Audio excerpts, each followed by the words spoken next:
katoyongereyo ate ne RCC wa Kampala Central ono n'avuddeyo n'ategeeza abagoba ba bodaboda obutaddamu kukuba ku ssimu ye nga babakutte nga tebalina bisaanyizo era n'abategeeza nti baakugoba mu kibuga Kampala bwe bateewandiise nga bino bibadde mu lukiiko abagoba ba bodaboda bwe bategeereza RCC ebizibu bye basanga mu mulimu gwabwe.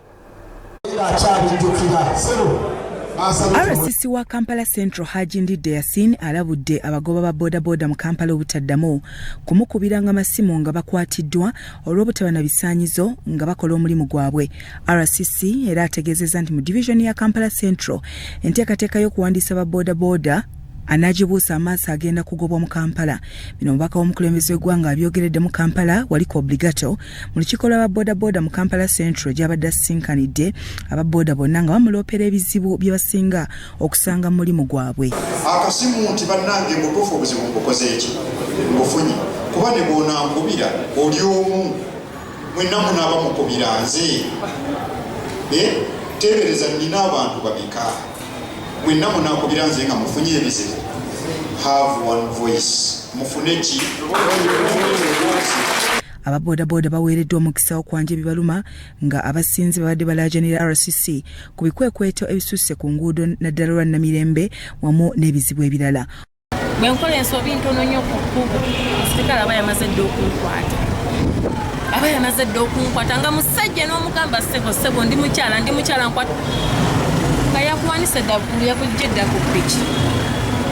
Tukizudde tibafeeyi azibonna bonna abagudde mu byobufuzi bajja mu bodaboda bafune platform baddemu balinye tetulwakuda mu kukikkiriza tuga kwerwanako. Olukiiko era lwetabiddwamu omukungu wa minisitule y'ebyentambula n'emirimu nti ng'ono abategeezezza nti gavumenti si yakugumiikiriza muvuzi wa bidduka mu Kampala nga talina bisaanyizo okuli license, driving permit n'emisolo emirala. Owaboda ebakusanga n'abasaabaze abali ate ng'omusolo wasasula gwa musaabaze omu bwe wava obuzibu.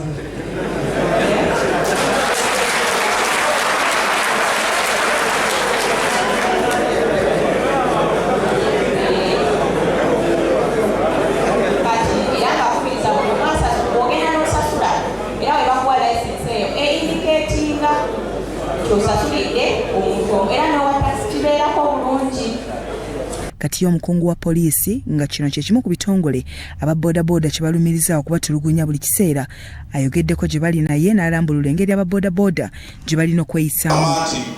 Road safety buvunaanyizibwa bwa ffenna naye ekikyasinze okutuuferera ekizibu okuweesiŋŋana ekitiibwa mu makubo gaffe eyo getukozesa bwe buloweebwa ekitiibwa n'omulimu gw'okola ajja kuwa ekitiibwa baana abalala abatambula mu kkubo nabo ojja kubawa ekitiibwa. Abagoba ba bodaboda batubuulidde ebirala ebibaluma mu lukiiko luno. Omulimu tugwagala naye kati ffe ng'abakyala tusoomooza tulina okusoomooza kw'amaanyi naye naddala gusangibwa nga nze ndi munene kasoma kiba kizibu nnyo omumatiza tinsobola omuvuga. Kiba kizibu nnyo okumatiza kasoma nti tuula ku ppiki ngenda kutwala gy'olaga amala kutuulako n'omutuusa gy'alaga n'alyoka akakasa nti ekintu okisobola. Byakyambadde Lawrence, Salt TV, Omunnyo.